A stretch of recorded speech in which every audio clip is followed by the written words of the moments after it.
एक लोखंडाचा तुकडा होता, तो एका कोपऱ्यात पडलेला होता आणि तो लोखंडाचा तुकडा स्वतःला खूप कमी लेखायचा, कारण त्याला माहिती होतं की आपण वर्षानुवर्ष या कोपऱ्यात पडलेले आहोत. आपल्याला कोणी विचारत नाही, आला तरी कोणी असा लातानं बाजूला करून देतो थोडासा तुकडा. त्याला खूप खंत वाटायची की माझी काही किंमतच नाही यार, मी एवढा लोखंड आहे, एवढा मजबूत आहे, तरी पण माझी काही जास्त किंमत नाही. मग एक दिवस असाच एक व्यक्ती येतो आणि त्या लोखंडाकडे त्याचं लक्ष जाते आणि तो लोखंडाचा तुकडा घेते आणि लगेच म्हणजे असा आपलं हे आहे ना, हे काय म्हणतो त्याला आपण, अँगल, या अँगलसारखा तुकडा होता तो. मग त्याला तो अँगलसारखा तुकडा होता, मग त्याला मोडायसाठी नेतो. तो मोडायसाठी नेल्याच्यानंतर किती रुपये येतात, तो मोड घेणारा म्हणतो 15 रुपये येतात त्याचे. त्या माणसाला खूप राग आला, काय फायदा, तो आणते आणि आपटून देते घरातल्या त्या कोपऱ्यातच. राहू दे म्हणते, एखाद्याच काम येईल आपल्याला, 15 रुपयाला कशाला विकायचा, एवढी कमी किंमत असल्यापेक्षा आपल्या घरात पडलेला परवडला, कधीतरी आपल्याला तो कामास येईल. मग त्या लोखंडाला वाईट वाटायला लागलं.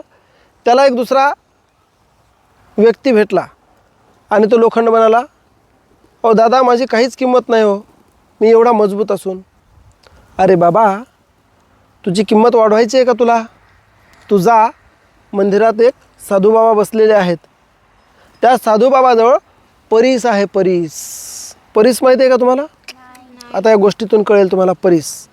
परंतु परीस ही कविकल्पना आहे, नंतर सांगतो कविकल्पना म्हणजे काय.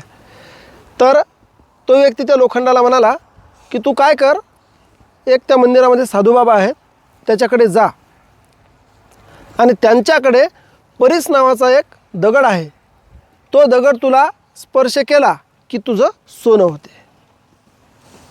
परीस म्हणजे काय, लोखंडाला त्याचा स्पर्श जरी झाला तर त्याचं सोनं बनते, असा एक दगड असतो. मग ते लोखंड उठते आणि त्या साधूबाबाकडे जाते आणि म्हणते की बाबा, वर्षानुवर्ष मला ही गोष्ट माहीतच नव्हती की माझंही सोनं होऊ शकते, म्हणून मी वर्षानुवर्ष एकाच कोपऱ्यात पडलेला आहे, मी कधी उठायचा प्रयत्न केला नाही, कधी तुमच्याकडे यायचा प्रयत्न केला नाही. चांगला व्यक्ती भेटला, त्याने सांगितला साधूबाबाकडे तुझं सोनं होईल, आणि तेव्हा मी प्रयत्न केला, तेव्हा मला चालता आलं, उठता आलं, आणि आज मी तुमच्याकडे आलो. साधूबाबा हसून म्हणतात, ये बेटा ये.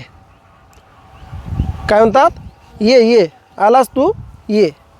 आणि लगेच साधूबाबा स्वतःजवळचा एक परिसाचा तुकडा काढतात आणि त्या लोखंडाला स्पर्श करतात आणि चक्क त्या लोखंडाचं सोनं होऊन जाते.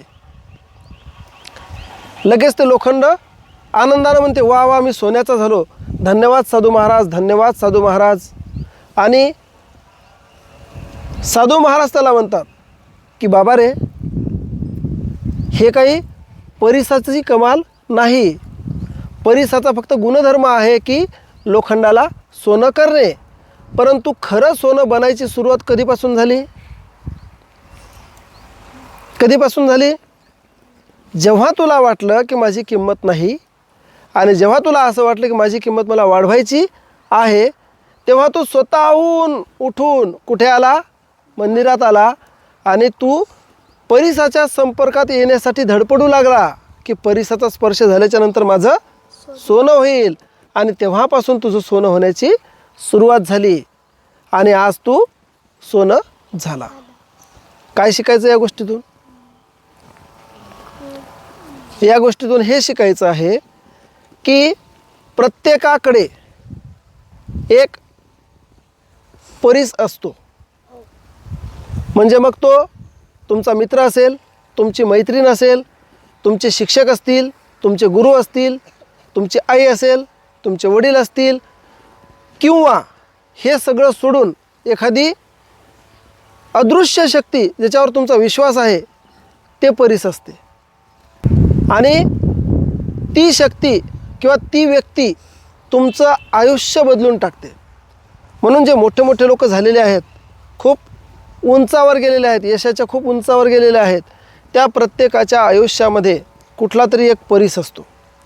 एक शिक्षक किंवा एक गुरु असेल, एखादा मित्र असेल, एखादा आदर्श व्यक्ती असेल, कुठली तरी एक परिसासारखी एक व्यक्ती असते आणि त्या व्यक्तीच्या सहवासाने, व्यक्तीच्या मार्गदर्शनाने ते व्यक्ती वर गेलेला असतो, म्हणजे यशस्वी झालेला असतो. परंतु हे सगळं कधी, जेव्हा त्या स्वतःला वाटेल मला करायचं आहे, बदलायचं आहे, खूप मोठं व्हायचं आहे, तर बदलता येईल.